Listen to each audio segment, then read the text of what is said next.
That was the deal. That is my job, not to be a coach.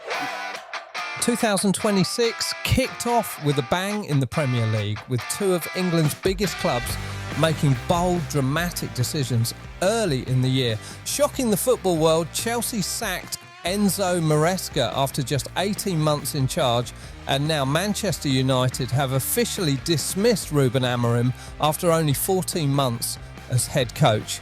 Sacking a manager isn't something clubs do lightly. It's a bold move. It sends a message that results matter now and that the leadership simply isn't convinced progress is being made quickly enough.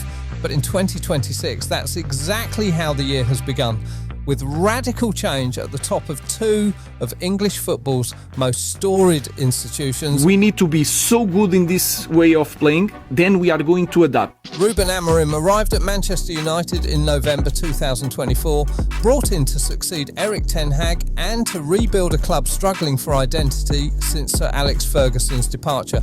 At first there was hope, a new philosophy, fresh ideas, and a man who wanted real control over the football side of the club. But things never clicked consistently on the pitch. We have one system that is going to adapt to different systems. And then when everyone is doing this with his eyes shut, I'm going to change a lot of things. United spent much of last season around the lower reaches of the table, ultimately finishing in 15th place, their worst in decades, and suffering a disappointing Europa League final defeat. This season results improved slightly, with United sitting 6th in the Premier League at the time of Amorim's departure, but they still lacked consistency and the kind of upward trajectory fans and owners hope for.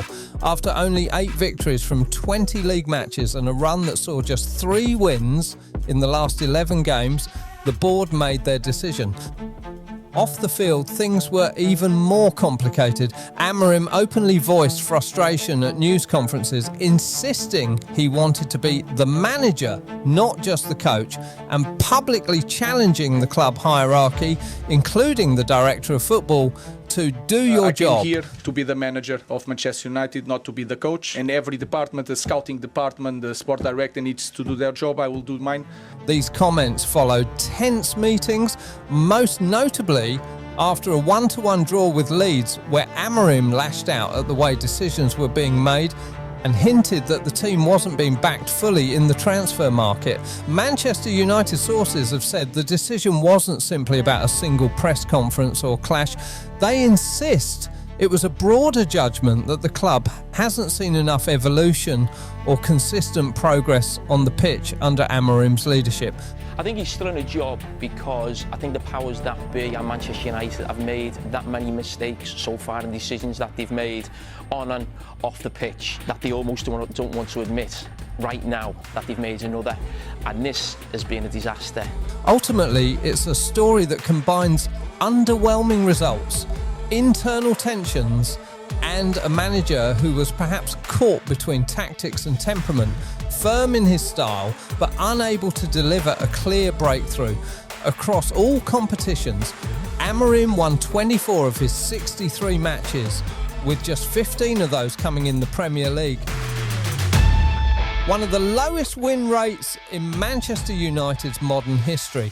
And while the club officially thanked him for his contribution, they made it clear that a new direction was needed to give the squad the best chance of the highest possible Premier League finish. So where does Manchester United go from here? In the immediate future, former United midfielder Darren Fletcher has been appointed as interim manager, taking charge of their upcoming match away at Burnley. Fletcher, a club legend, widely respected inside the dressing room, and someone with deep institutional knowledge, is seen as a steadying influence while the board maps out their long-term plan. Before his time at Manchester United, Ruben Amorim had already built a strong reputation as a manager who could deliver results and transform teams.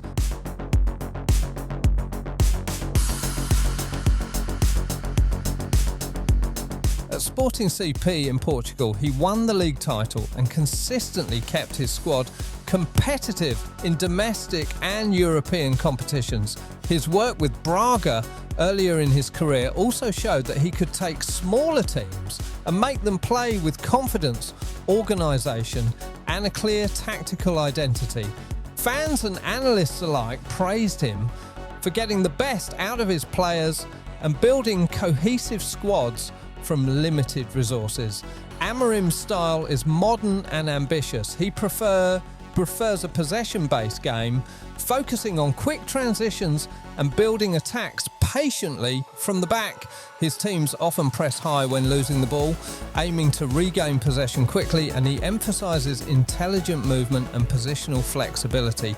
He likes players to think and adapt rather than simply follow rigid instructions, which gives his teams a dynamic and unpredictable quality on the pitch. Many pundits argue that Amorim's ideas could truly shine if he had access to the kind of budgets that clubs like Manchester City or Chelsea have. With those resources, his tactical vision could be fully realised, allowing him to bring in players perfectly suited to his system and create a team that not only competes but dominates in the league and in Europe. Some even speculate that under such circumstances, Manchester United could have looked like a completely different team this season.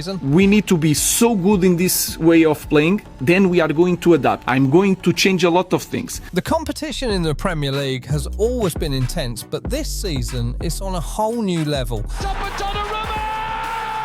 And it's in! 93rd minute! Arsenal and Manchester City are locked in a fierce battle for the title, pushing each other week after week. Against that backdrop, it's easy to see why Manchester United's board grew impatient. Fighting for mid-table or just scraping into the top six simply isn't enough when your rivals are dominating, and for Ruben Amorim, 14 months was probably the maximum time they were willing to allow him to prove himself. In modern football, clubs demand immediate results, and patience is a rare luxury. Of course, sackings are part of the process and growth for any team, but isn't it really a test of time? Look at Arsenal. When their current coach first arrived, results weren't spectacular. Fans questioned the project and many doubted whether the philosophy would work. Yet now, Arsenal's football is impressively fluid, dominant and entertaining, showing that given time, a manager's vision can fully take shape. The harsh reality of modern football is that boards often want instant success, sometimes at the cost of long-term stability, and that's exactly the environment that makes the Premier League both thrilling and unforgiving. The big question now is who will be the permanent successor? There are a few names already doing the rounds. Some pundits have mentioned Unai Emery with his experience and tactical nous in big European games. Others highlight Roberto De Zerbi for his progressive style and ability to develop younger players. There's even talk of Xavi, a coach with a clear football philosophy and success at the highest level, being considered for a big club role like this. Interestingly, some voices are even pointing back to the recent story at Chelsea, wondering whether Enzo Maresca himself could one day be viewed as a United candidate, given his connections and reputation for tactical innovation. But at this point, the most likely immediate outcome is that Fletcher continues as interim manager while the club evaluates its options through the winter, possibly waiting until the summer to make a long-term appointment. What this all shows is a growing impatience in elite football. Owners and boards are less willing to stick with a coach while experiments take shape, or while tactical identities are being formed. Instead, there's a clear now or never mentality, especially when big money has been spent and expectations are high. We've seen it at Chelsea, where tactical evolution under Maresca was praised but ultimately didn't deliver consistent results, leading to his departure after just 18 months. And now we're seeing it at Manchester United, where Amorim's tenure has ended in a similar fashion, despite investment, belief and flashes of quality.